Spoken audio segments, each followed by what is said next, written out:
noite, querida igreja, estamos de volta, eu e Hilário aqui, mais uma vez na igreja, para trazer canções nesse culto da noite, nesse culto em família de véspera de Natal, né? Estamos no nosso último domingo antes do Natal e fizemos questão de vir aqui, só eu e Hilário, sem a companhia do pastor dessa vez, nem da Clarinha também. Peço e lembro aos irmãos que orem pela Clarinha, pelo Gustavo também, que estão com suspeita de Covid, fizeram um teste, esse teste deu inconsistente, e aí eles precisam ainda ficar em quarentena para observar o que pode acontecer, né? Se vão sentir mais algum sintoma, mas estão bem, e que a gente possa orar pela vida deles, também pela família do Gusta, por Dani e Edu, pelas pessoas que estão nas casas deles, né? Por causa dessa questão da contaminação.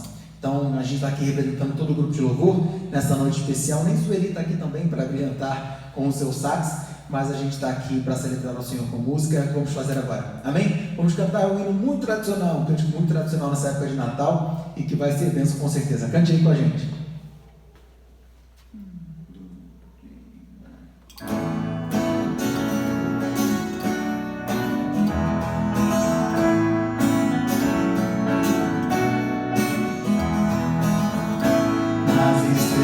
Vejo a tua mão e do vento ouço a tua voz. Deus domina sobre terra e mar, o que Ele é pra mim. Eu sei o sentido do Natal, pois na história tem o seu lugar.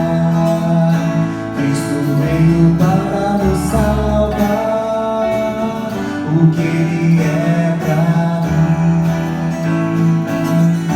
Até que um dia seu amor senti, tua imensa graça recebi. Descobri então que Deus não vive longe lá no céu, sem se importar comigo. Mas agora ao meu lado está, cada dia sinto seu cuidar, ajudando-me a caminhar. Tudo Ele é pra mim. Eu sei o sentido do Natal, pois na história tem o seu lugar. Cristo veio para me salvar, o que Ele é pra mim. Até que um dia seu amor senti, tua imensa graça recebi.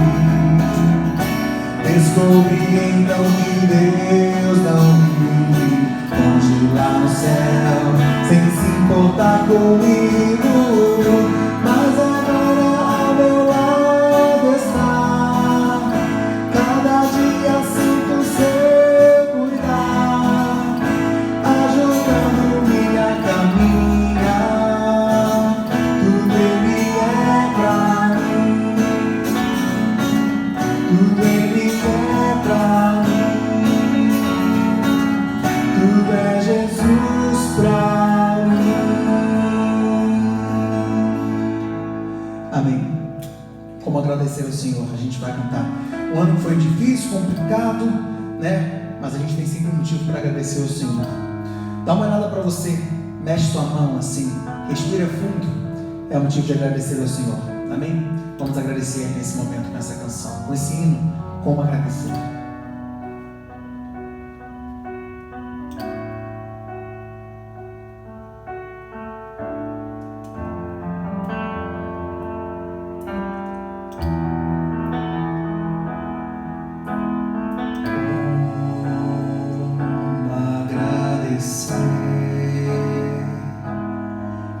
Jesus,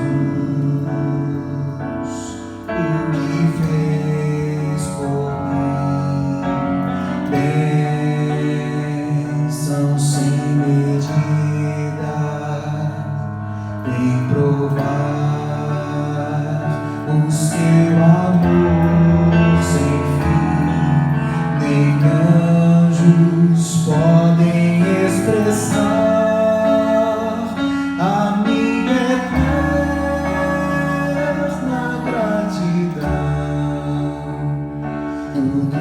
que sou e o que vier a ser, eu ofereço a Deus,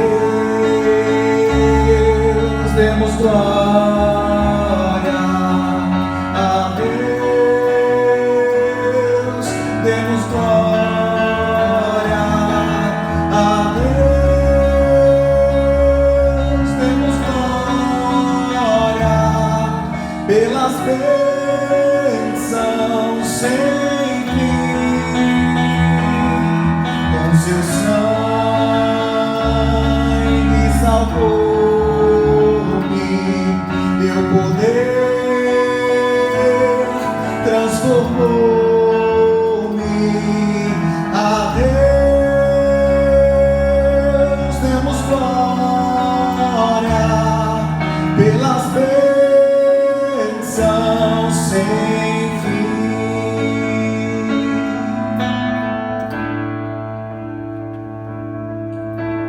Como agradecer a Jesus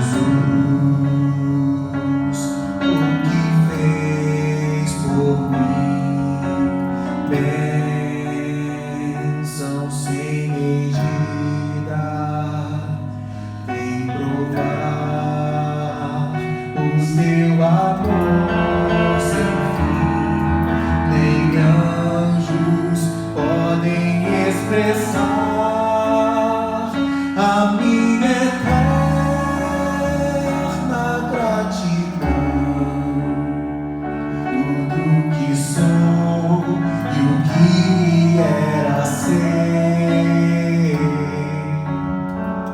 eu ofereço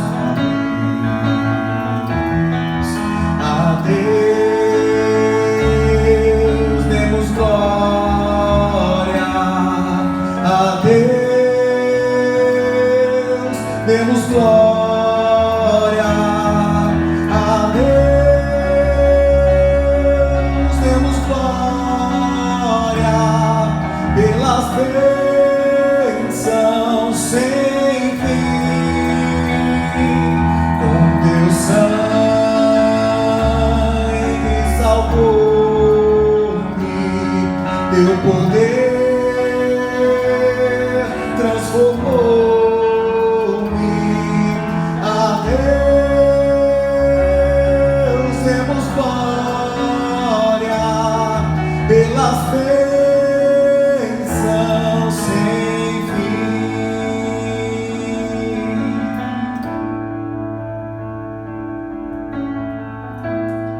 Ó Senhor, obrigado, Pai. Obrigado pelas bênçãos infinitas que nós às vezes nem lembramos de agradecer, Pai. Muito obrigado por esse ano, muito obrigado pelo nascimento do teu filho, muito obrigado por sermos igreja, mesmo dessa maneira, Pai, preservando as vidas, cuidando da nossa saúde, Pai. Muito obrigado por essa ferramenta especial que é o YouTube, que nos permite cultuar aos domingos, às quartas-feiras, acompanhar uma programação tão especial também, quintas e sextas. Muito obrigado por essa ferramenta, Senhor. Que isso não seja motivo para a gente se afastar como igreja, tampouco se afastar de Ti. Que nós possamos ficar firmes, Senhor, se manter firme na nossa fé. Que você se mantenha firme na sua fé, mesmo sem poder frequentar o templo. Esse templo aqui, construído por mãos, é bênção nesse lugar. Mas nós sabemos que o sagrado está em Ti. Que a gente possa colocar todas as coisas diante de Ti, Senhor. E que esse templo, essa estrutura aqui não seja necessária para sermos igreja, Pai. Ela é fundamental, ela é bênção. O nosso projeto de construção, o projeto de ampliação, toda essa estrutura física é bênção, segundo o Teu propósito. Mas para sermos igreja nós não precisamos disso e esse ano nos ensinou isso. Então, que o Senhor possa nos ensinar a cada dia a sermos igreja, independente de circunstância. Amém? Que o Senhor possa Te abençoar. Muito obrigado, Senhor. Muito obrigado pelo Teu cuidado conosco. Em nome de Jesus. Amém. Vamos ficar agora com a mensagem do pastor Rogério. Amém? Então, na quarta-feira, o pastor vai falar daqui a pouco, mas tem culto muito especial, uma programação muito especial de Natal. Daqui a pouco ele conta melhor para você de novo. E a gente se vê então no próximo domingo no culto da manhã e também no culto em família. Valeu, até semana que vem, grande abraço. Boa noite, queridos da Igreja Batista da Freguesia também, vocês que assistem o nosso canal no YouTube, que são de outras igrejas ou não pertencem a uma igreja, mas gostam das verdades bíblicas, das mensagens do Senhor. Muito bem-vindos todos. Quero trazer a vocês neste domingo à noite as razões pelas quais nós estamos orando hoje aqui e vamos também ter a exposição da Palavra de Deus. Vamos orar pelos aniversariantes da nossa igreja, vamos orar pela Kátia, pela Márcia Aragão, pela Rayane Loureiro, pela Isabelle de Paula, pelo Alcinei, pela Uríntia, pelo Rafael Bento, pelo Uelis. Vamos orar também por casais que estão fazendo aniversário de casamento, Luzia e Carlos Terra, Alzerita e Nelson, que esses possam ser abençoados, todos eles. Vamos orar pelos enfermos, vamos estar orando pela Marilac, pela Rejane, pela Juliana, pelo Leonardo da Renata, pelo Agnello, pelo Antônio, pelo Valmir, pai do Valnei, pelo Rafael da Neilda, pela Julieta, amiga de Marilac, pelo pai da Lúcia Bastos, pelo consolo para com a família da Marilda, uma irmã nossa aqui de outra igreja da ilha, que perdeu sua mãe, Lia, e vamos estar orando também para que Deus dê consolação à família da Vivinha. Vamos pedir a Deus que abençoe os governantes, os profissionais de saúde, os missionários, os pastores, aqueles que são mais vulneráveis, e pedir a proteção de Deus sobre nós. Quero lembrar que nós teremos programação especial de Natal na quinta-feira, dia 24 de dezembro, às 19h30. Nós teremos no nosso canal um lindo musical chamado Um Atípico Natal. Eduardo e Silvana, um casal de cantores maravilhosos, estará trazendo as músicas para nós. Teremos a pregação da mensagem nesta programação personalizada para a nossa igreja. Você poderá assisti-la pelo canal do YouTube da nossa igreja. Você poderá pegar o link no Zap, poderá pegar o link também no Facebook, no Instagram. Você então poderá estar participando e assistindo no dia 24 de dezembro, às 19h30. Peça que seus amigos, que seus vizinhos, que seus parentes sintonizem também no canal da Igreja Batista da Freguesia da Ilha no YouTube, no dia 24/12 às 19h30, e todos poderão assistir. Vamos combinar, para nós sabermos que estamos ali todos juntos em comunhão, todos nós vamos dar o like, e isso vai nos mostrar o grupo que está participando da programação de Natal. Vai ser uma noite muito especial. Vamos orar, agradecer a Deus. Senhor Deus, muito obrigado pelo teu amor, pela tua bondade, perdoa os nossos pecados, Senhor. Eu suplico que tu nos unja com o teu Santo Espírito, Senhor, nesta noite, e que nós possamos, Senhor, sentir a ação do teu Espírito Santo, Senhor, através da tua palavra, Senhor, que aqui está sendo pregada. Tudo isso te peço e agradeço, em nome de Jesus. Amém. Ok, vamos lá, vamos estar juntos agora na discussão e na pregação da palavra, no compartilhamento da palavra de Deus. Eu vou estar lendo o texto que está em 1 Reis 19, vou estar lendo na Bíblia, na nova versão, na linguagem de hoje, né? Na linguagem de hoje. Eu vou estar lendo para vocês o capítulo 19 de 1 Reis, a partir do versículo 1 até o versículo 18, ok? Eu vou estar lendo. Antes de mais nada, eu quero trazer um compartilhamento de uma breve história com vocês. O título da nossa mensagem é Se Eu Estiver Desanimado, Quero Mudar. Essa é a mensagem, é o título da nossa mensagem. Eu sei que todos vocês, em algum momento da vida, já leram as histórias, as revistas, ouviram os filmes que são filmes de Walt Disney. este grande artista, grande produtor, já falecido há muitos anos. Muito bem, há mais de 80 anos, o Walt Disney, lá numa cidade dos Estados Unidos chamada Kansas City, ele queria ser artista gráfico. E ele começou a enfrentar muitas dificuldades. Fez entrevistas com editores, mostrou os seus desenhos, as suas ideias. E, na realidade, ele recebeu a seguinte resposta de um desses editores: você não tem talento. Esqueça-se do seu sonho. Esqueça-se. Algumas igrejas, no entanto, contrataram o Walt Disney, igrejas, para que ele ilustrasse algumas lições. E ele, então, se instalou na garagem do seu pai, ali colocou uma prancheta de desenho. E apesar de ter sido muito desestimulado e desanimado por alguns, ele ali começou o seu trabalho. No assoalho da garagem havia um buraquinho, e naquele buraquinho apareceu um camundongo que ficava andando por ali. E em troca de algumas migalhas, aquele camundongo começou a subir na sua prancheta de desenho e às vezes ficava em cima da prancheta de desenho comendo os restinhos de pão que ele punha ali para aquele camundongo. O trabalho de Walt Disney foi crescendo. E quando Walt Disney procurou uma ideia para fazer uma caricatura, fazer um desenho animado, ele se lembrou daquele camundongo.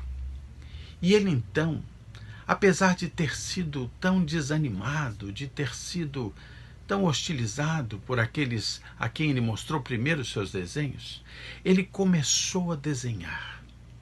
E dali veio o Mickey Mouse, aquele personagem tão conhecido. E o Mickey se tornou o animal mais conhecido do mundo. O Walt Disney ficou firme, se manteve, perseverou e prosseguiu nos tempos de desânimo. E mais tarde, as portas se abriram para ele.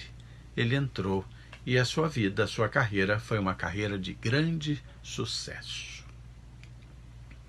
Os teólogos e muitos dos pregadores da Idade Média davam uma grande importância ao que eles chamavam de os 7 pecados capitais, ou os 7 pecados mortais. E eles enumeravam aqueles pecados como sendo orgulho, inveja, ira, avareza, gula, luxúria e preguiça. Entenda-se aí como preguiça o próprio desânimo. Muitas vezes nós pensamos no desânimo como sendo um pecado. Mas às vezes pensamos no desânimo como uma aflição da nossa alma, um estado de estar, de ser. Será que o desânimo pode resultar da falta de fé? Será que o desânimo não é uma distância da compreensão da própria providência de Deus?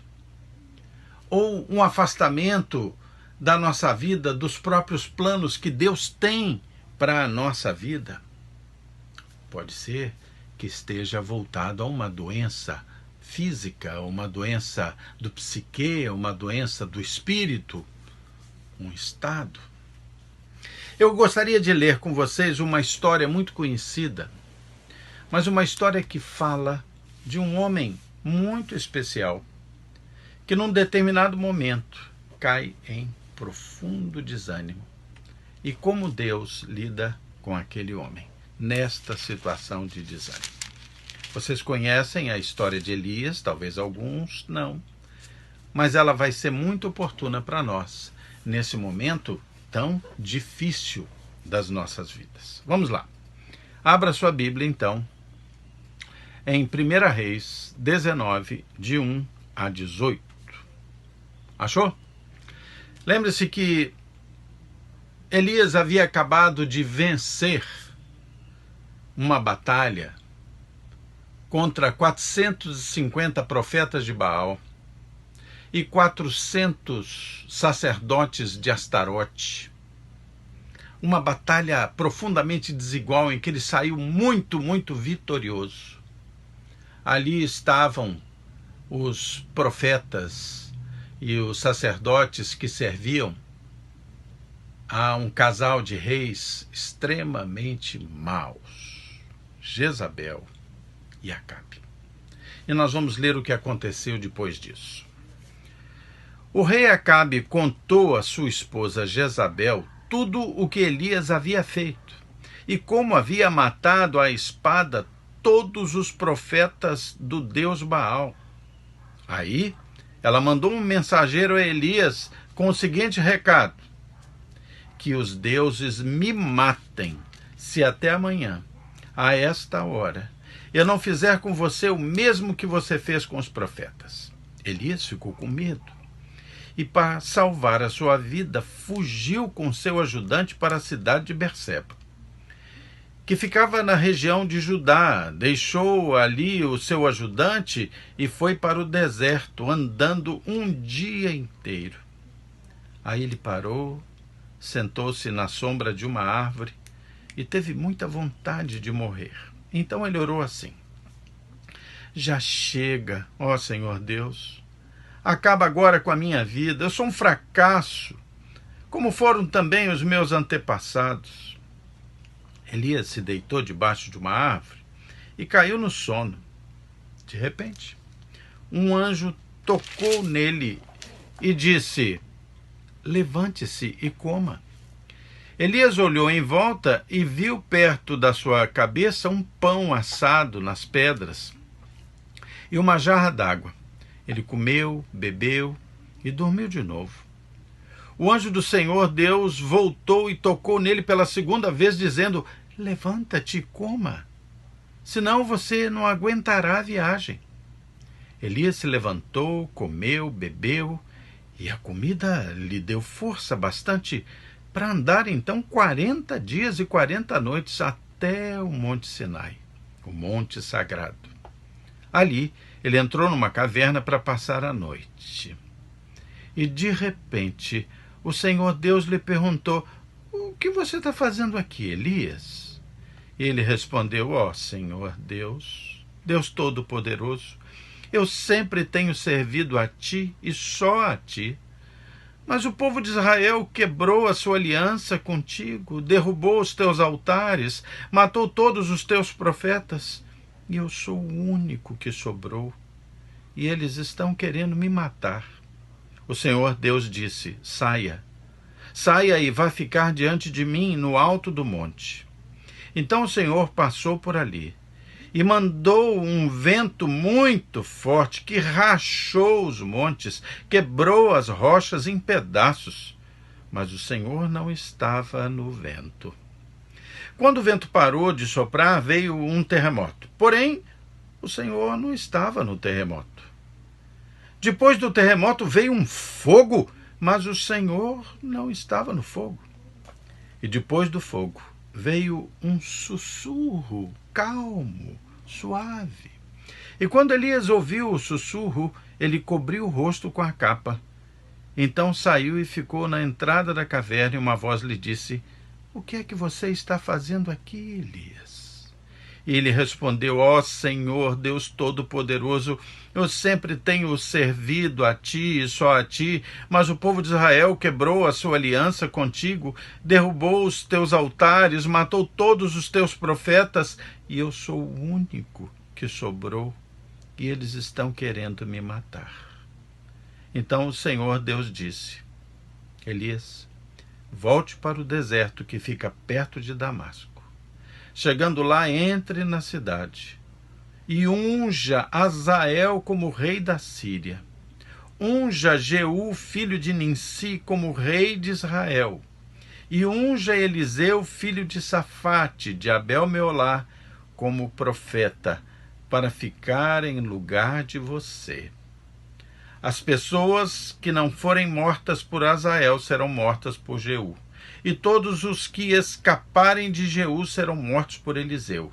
Mas eu deixarei 7.000 pessoas vivas em Israel, isto é, todos aqueles que não adoraram o Deus Baal e não beijaram a sua imagem. Muito bem. Aí nós temos esta conhecida história de Elias. Elias teve uma vitória fantástica, maravilhosa.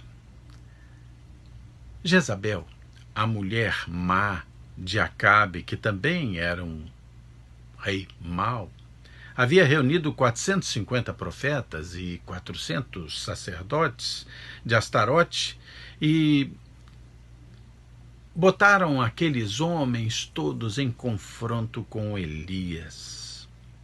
Elias venceu a todos. E então Jezabel manda um zap para Elias e faz uma ameaça que abala Elias. Foi o gatilho que levou Elias à completa desestabilidade. Elias se desestabilizou. E agora, desanimado, ele foge, se esconde, tem medo, senta-se embaixo de uma árvore e pensa em desistir. Ele chega a pensar e pede a Deus: Senhor, me mata, me mata. Eu gosto de pensar que Deus tem um grande plano para todos nós. Elias estava incluído naquele plano de Deus e, na realidade, todos nós estamos presos, estamos desejosos de fazer parte deste plano de Deus. O Salmo 139 diz que Deus nos conhece de uma forma profunda. Deus está conosco em todos os lugares a que vamos, não importa se nos lugares mais evidentes ou se na profundeza dos mares, Deus está ali conosco. Agostinho, o grande teólogo, ele tinha uma teoria sobre o relacionamento de Deus com os homens. A teoria era a teoria do gato e do macaco. A teoria do gato era a teoria de que, como o gato carrega os seus filhotes pela boca e os gatinhos ficam ali inertes, às vezes Deus nos carrega assim. Às vezes nós não estamos com ânimo de ir com Deus e Deus, pela teoria do gato, nos carrega ainda que estejamos inertes. Mas Agostinho também falava da teoria do macaco. Se você notar alguma filmagem de uma mãe macaco com os seus filhotes, os macaquinhos ficam agarrados na mãe, nos pelos, se agarram para que eles possam acompanhar a mão onde quer que ela vá. Muitas vezes nós precisamos nos agarrar a Deus. Nós precisamos buscar a Deus. Mas quando nos faltar completamente o ânimo, provavelmente Deus vai nos pegar como uma mãe gatinha e nos levar, nos conduzir. De qualquer forma, só há vida junto de Deus. Nós vamos ver nesse texto como Deus cura o desânimo. Primeiro, nós vemos que quando Elias estava profundamente desanimado e pedindo a Deus a morte, Deus agiu naquele homem, primeiro no seu campo físico. Deus colocou um anjo ali por 2 vezes, trazendo para Elias água, comida e levando Elias a dormir, a descansar. Alimento, descanso, vida equilibrada, trabalho racional, lazer, acompanhamento médico. Deus age na nossa vida, muitas vezes de formas naturais. Ele está ali conosco. Interessante que, ainda que por um intermédio de um ser extraordinário, de um ser angelical, que tocou Elias, o Senhor agiu pelos meios naturais. Comida, água, descanso, calor. Elias aceitou, comeu, bebeu, dormiu. E é lindo ver como ele se reanimou. Elias se reanimou e o texto mostra que ele empreendeu uma caminhada de 40 dias e 40 noites. A distância que ele cumpriu ali foi uma distância estimada em 360 quilômetros. Isso quer dizer que Elias andou pelo menos 9 quilômetros por dia naquela região pedregosa, perigosa, quente, com animais ferozes. Ele se animou, mas aconteceu alguma coisa que muitas vezes acontece com isso. Elias teve uma recaída.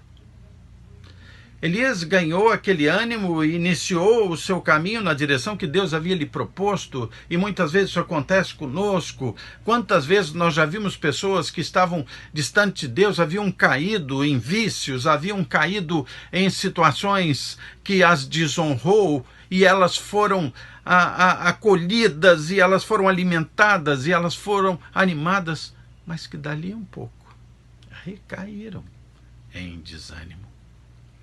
Elias recaiu em desânimo. E isso certamente já aconteceu comigo e já aconteceu com você. E talvez a gente pense, Senhor, não tem mais jeito para mim.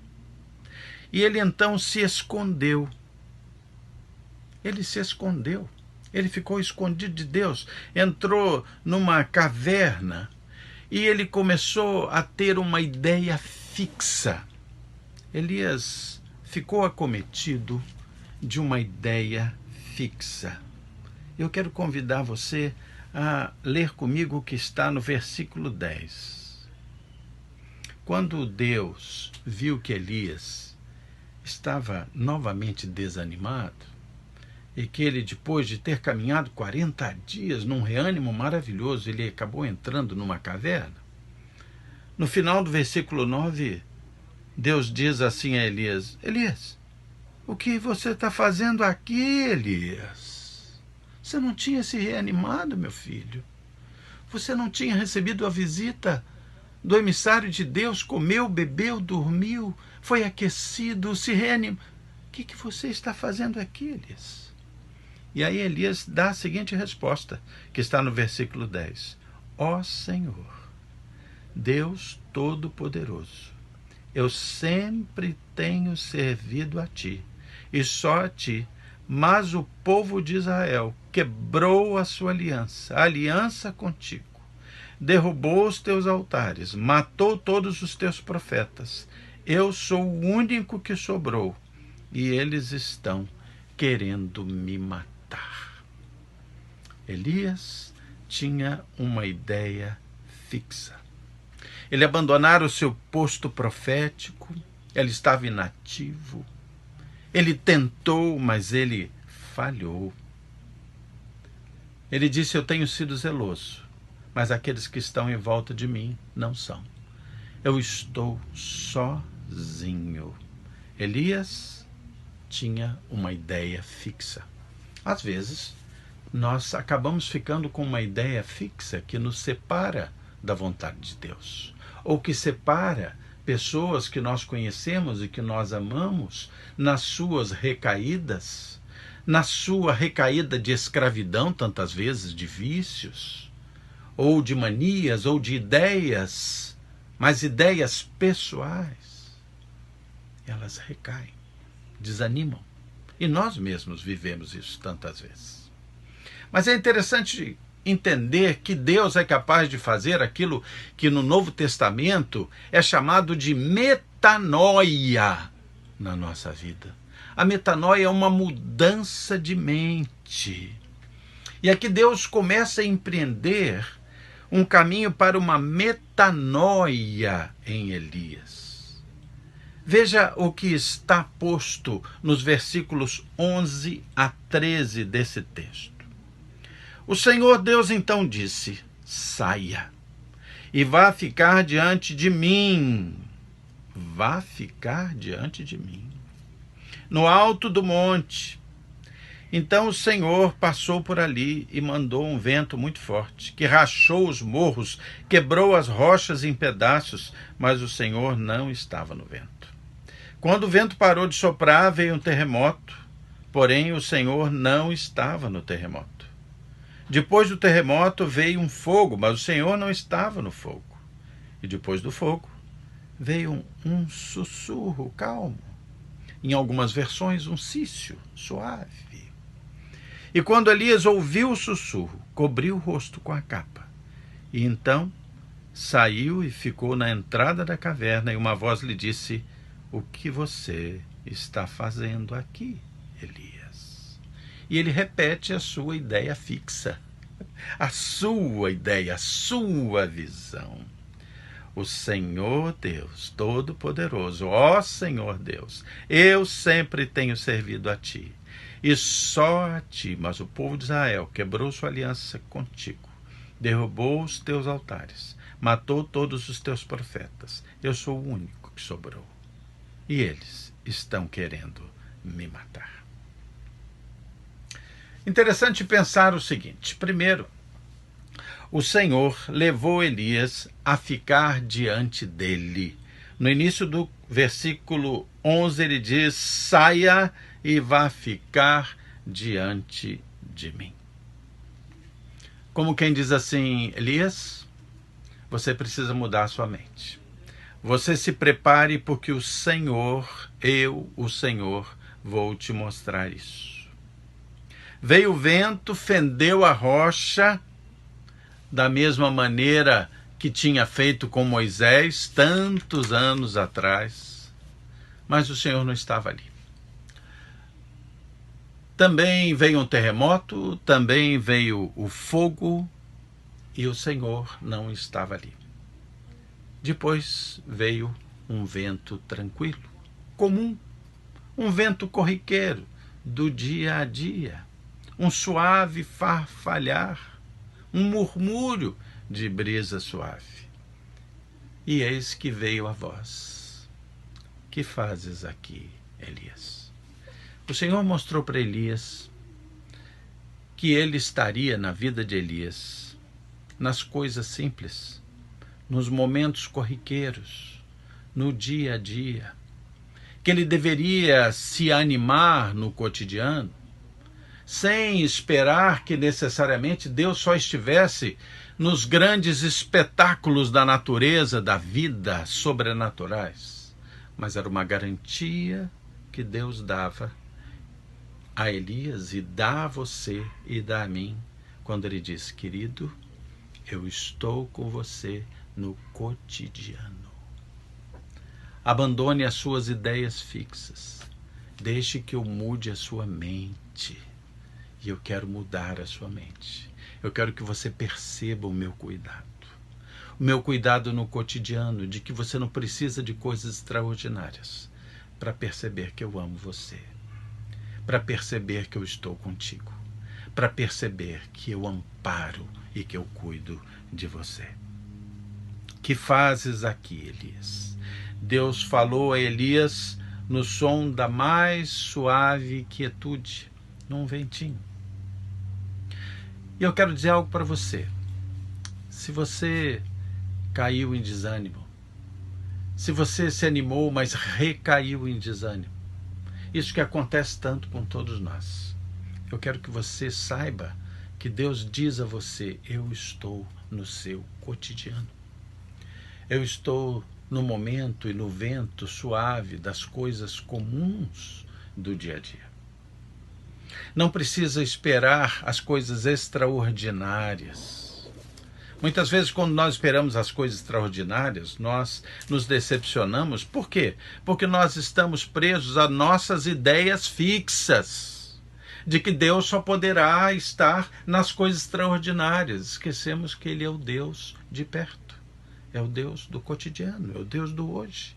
É o Deus que nos deu o alimento daquela manhã.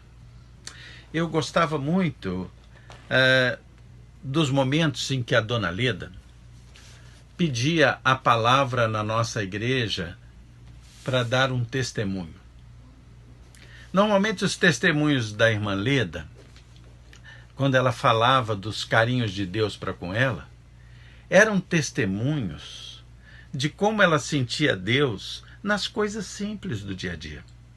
Me lembro uma vez que ela, com tanta alegria, nos contou que ela estava com um dos filhos e parece que indo ao médico, e ela não estava podendo andar muito. E quando o filho, naquele lugar de trânsito pesado, passou em frente ao prédio do médico, tinha uma vaga ótima para o carro ser colocado ali. E ela disse assim: eu pude sentir o cuidado. Ah, que coisa linda! O cuidado de Deus com aquela vaga. Queridos, Deus está na suavidade, na simplicidade do cotidiano na sua vida. Às vezes nós temos que abdicar das nossas ideias fixas para que Deus ponha as suas ideias na nossa mente. Para que Deus faça uma metanoia. Para que Deus nos dê um novo ânimo. Nós temos que aguçar os nossos ouvidos, ouvir os terremotos, ouvir o fogo, ouvir o quebrar das rochas, o vento forte. É mole. O difícil é ter a sensibilidade do coração para ouvir as coisas simples do cotidiano e perceber, como a Leda percebeu. Ele está nas pequenas coisas do dia a dia. Ele não nos abandona nunca. O versículo 13, então, caminhando para o fim, nos mostra que Elias estava no caminho. Quando Elias ouviu o sussurro, ele ouviu. Ele cobriu o rosto com a capa, porque ele percebeu a presença de Deus. E então saiu, ficou na entrada da caverna. E a voz lhe disse: o que você está fazendo aqui, Elias? Muito bem. Era de novo o velho Elias ali. Não mais o Elias desanimado, não mais o Elias acuado, mas o Elias que agora sai ao encontro de Deus. Não é mais o Elias que entrou na caverna, mas um Elias agora com ânimo, com a mente mudada, que sai da caverna. Deus então confia uma nova missão a Elias. Deus confia uma missão para que ele unja reis, para que ele unja profeta, para que ele vá em frente. Tudo novo, novas tarefas. Treina um novo profeta, lança pontes para o futuro. E aí Deus revela a Elias a base, revela a Elias o fundamento da possibilidade de mudar na sua mente, fazer a metanoia daquilo que ele estava com uma visão fixa, ele estava escravo daquela visão. Ele vai estar dizendo aqui, olha, versículo 18, mas eu deixarei 7.000 pessoas vivas em Israel, isto é, todos aqueles que não adoraram a Deus, ao Deus Baal, e não beijaram a sua imagem. Deus revela a Elias que havia 7 pessoas fiéis como ele. Deus tira a sua ideia fixa, tira o seu desânimo e coloca a ideia de Deus na sua mente. Queridos, quando nós estamos e nos entregamos ao desânimo, a nossa fé fica obscurecida, nossa esperança é roubada, e isso nos dificulta ver e ouvir a Deus. Deus não quer que nós permaneçamos sentados na caverna ou debaixo do zimbro. Deus quer renovar o nosso físico, Deus quer renovar o nosso caminho, Deus quer nos dar coragem, Deus quer despertar em nós a percepção da importância do que já está feito, que é a morte e a ressurreição de Cristo na cruz. Deus quer nos falar particularmente, mesmo que seja no som da quietude do cotidiano. Deus quer restaurar a minha e a sua alma. Deus quer confiar a você uma nova missão. Não recuse a missão que Deus tem para você. Ele quer dizer para você, olha, eu estou com você nas coisas simples do cotidiano. Quando se tem um encontro com Deus, nunca mais se é o mesmo. Amém? Vamos orar, vamos agradecer a Deus por tudo que Ele é, que Ele faz na nossa vida, pelo Deus de perto, pelo Deus das pequenas coisas. Senhor Deus, muito obrigado pelo Teu amor e pela Tua bondade, Senhor. Abençoa os aniversariantes, Senhor, da nossa igreja, abençoa as famílias, os casamentos, Senhor. Restaura, Senhor, a saúde dos doentes, eu te suplico. Senhor, põe Tua mão sobre cada um deles, Pai. Ó Deus, para a Tua honra e glória, que haja cura na nossa igreja. Cura em todos esses que estão nos assistindo, Pai, participando. Senhor Deus, consola aqueles que perderam seus queridos, Pai, eu te suplico. Abençoa os dirigentes da nossa pátria. Abençoa na assertividade de suas medidas, de suas decisões. Dá a eles sabedoria, coragem, amparo, proteção.